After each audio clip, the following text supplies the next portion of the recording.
আজকে কথা বলবো হলো ইউরোপের কিছু বিষয় নিয়ে এবং যারা সৌদি থেকে ইউরোপ যেতে চান ইউরোপ যাওয়ার আগে যেমন আমার হাতে দেখতে পাচ্ছেন জাপানের ভিসা এবং তুর্কির ভিসা এবং জাপানের ভিসা কতটুকু গুরুত্বপূর্ণ এইসব বিস্তারিত নিয়ে আজকের এই ভিডিওটা অবশ্যই সম্পূর্ণ দেখবেন। ভিডিওটা ভালো লাগলে শেয়ার করে দিবেন এবং চ্যানেল যদি নতুন হয়ে থাকেন অবশ্যই চ্যানেলটি সাবস্ক্রাইব করে পাশে থাকবেন। চলুন শুরু করি। আজকের জাপান এবং তুর্কির বিষয় নিয়ে কথা বলবো।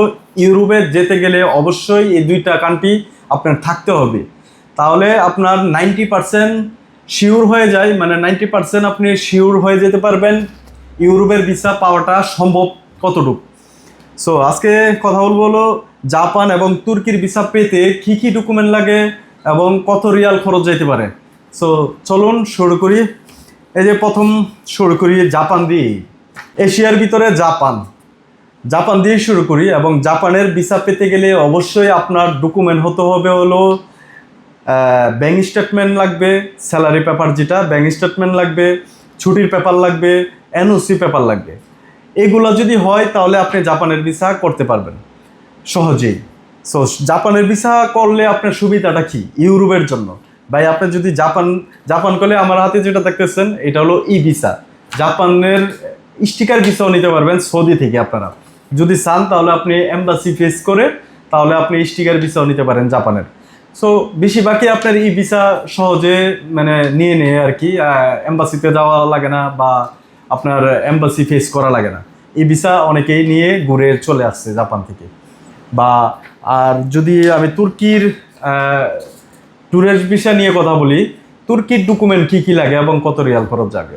তুর্কির বিষয়টা যেটা দেখতেছেন এটা হলো তুর্কির ভিজিট ভিসা এবং এটা হলো আপনার 1 মাস ওইখানে স্টে করতে পারবেন, 20 দিন স্টে করতে পারবেন, 15 দিন স্টে করতে পারবেন। অনেক এম্বাসি থেকে এরকম আপনার নির্ধারিত একটা টাইম দিয়ে দেয় তারা। যাই হোক, এই তুর্কির ভিসাটাও যদি আপনার পাসপোর্টে থাকে, এই স্টিকার ভিসাটা আপনি তুর্কির থেকে ভিজিট করে আসছেন তাহলে আপনি 80% থেকে 90% তুর্কির ডকুমেন্টগুলো যদি আপনি প্রপারলি দিতে পারেন, এনওসি, ব্যাঙ্ক স্টেটমেন্ট, ছুটির পেপার এবং আপনার একটা ভালো একটা প্রফেশন, এগুলো যদি দিতে পারেন তাহলে আপনারা জানেন তুর্কি হলো একদম ইউরোপের একটা পার্শ্ববর্তী দেশ। এটা হলো আপনি গ্রিসের পাশেই, ঠিক আছে। এক সাইড পড়ছিল এশিয়া, এক সাইড পড়ছিল ইউরোপের কান্ট্রি, যেটা তুর্কির ইস্তাম্বুল যে শহরটা আছে এটা বলা হয় ইউরোপের একটা অংশ। সো তুর্কির ভিসা পাইলে আপনি 80 থেকে 90% ধরে নিতে পারেন আপনার ইউরোপে যাওয়ার রাস্তাটা আগায় গেল তুর্কির ভিসাটা পাইলে। সো তুর্কির ভিসা আর হলো জাপানের ভিসা, এই দুইটা ভিসা যখন আপনি এই ভিসাগুলো পাইতে গেলেও আপনার নর্মালি 3-4টা দেশ ট্রাভেল করতে হবে। নর্মালি যে দেশগুলো আপনার যেমন কাতার আছে, মিশর আছে, মালয়েশিয়া, থাইল্যান্ড, কুয়েত, এই দেশগুলো যদি ইন্দোনেশিয়া, এই দেশগুলো যদি আপনি ঘুরে তারপর আপনি তুর্কির জন্য দাঁড়াতে পারেন, আপনি জাপানের জন্য দাঁড়াইতে পারেন। যদি আপনি জাপান তুর্কি ঘুরে আসতে পারেন তাহলে আপনি মনে করবেন আপনার জন্য 80% আগায় গেছে রাস্তা, মানে ইউরোপের ভিসা পাওয়ার জন্য।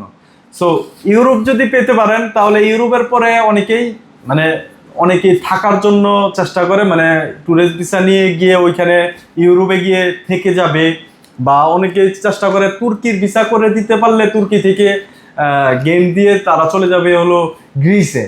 অনেক কষ্ট ভাই। আর যারা ট্রাভেল করার মানে মন মানসিকতা আছে তারা কখনো গিয়ে ইউরোপ হোক আর আমেরিকা হোক থাকবে না, তারা এখানে চলে আসবে, কেননা তাদের এখানে বিজনেস আছে, তারা ওইখানে কেন গিয়ে থাকবে। সো আপনার যদি এরকমভাবে 7-8টা দেশ ঘোরা থাকে আর এরকম ভিসা আপনার পাসপোর্টে থাকে তাহলে মনে করেন আপনার ইউরোপে আগানোটা খুবই সহজ হয়ে যায়, ঠিক আছে। আর আপনার তুর্কির যদি বলি, তুর্কির টাকা কত লাগে তুর্কির ভিসা পেতে গেলে। আপনার তুর্কির ভিসা পেতে গেলে যেমন এম্বাসি ডেট নিতে গেলে, ওই যেটা অ্যাপার্টমেন্ট বলে, এম্বাসি ডেট নিতে গেলে আপনার 315 রিয়াল খরচ হয়। তারপর আপনার 485 রিয়াল বা 400-500 রিয়ালের ভিতরে আপনি এম্বাসি যখন ফেস করতে যাবেন তখন এই ফিটা দিতে হবে। তার মানে আপনার 800-850 মতো খরচ চলে আসে। এবং যাদেরকে দিয়ে ফাইলটা প্রসেসিং করাবেন তাদেরকে একটা সর্বমূল্য একটা তাদেরকে সার্ভিস চার্জ দিতে হবে। এবং জাপানের ভিসা হলে খুব অল্প টাকায় আপনি জাপানের ভিসা করে নিতে পারবেন, অল্প রিয়ালের মাধ্যমে। যাই হোক, আশা করি বুঝতে পারছেন, এবং আপনারা এরকম ভিডিও পেতে অবশ্যই আমার চ্যানেলটি সাবস্ক্রাইব করে রাখবেন, ভিডিওটি অবশ্যই শেয়ার করে অন্য ভাইদেরকে দেখার সুযোগ করে দেবেন। আপনার একটা শেয়ারের মাধ্যমে অনেকেরই লাভবান হইতে পারে। সো এরকম ভিডিও পেতে অবশ্যই চ্যানেলটি সাবস্ক্রাইব করে রাখবেন। আমার ইউরোপ নিয়ে যতগুলা ইউরোপের দেশ আছে, সেনজেনের প্রায় 29টি দেশ অ্যাড হয়েছে বর্তমানে, 29টি। এই 29টি দেশের ভিডিওই পাবেন, কি কি ডকুমেন্ট লাগে এবং কি কি ডকুমেন্ট হলে আপনি ইউরোপের এইসব দেশে ঘুরে আসতে পারেন ট্যুরিস্ট ভিসা নিয়ে। সো আজকের ভিডিওটা এখানে শেষ করতে যাচ্ছি। সেই বন্ধু ভালো থাকবেন, সুস্থ থাকবেন, আল্লাহ হাফেজ।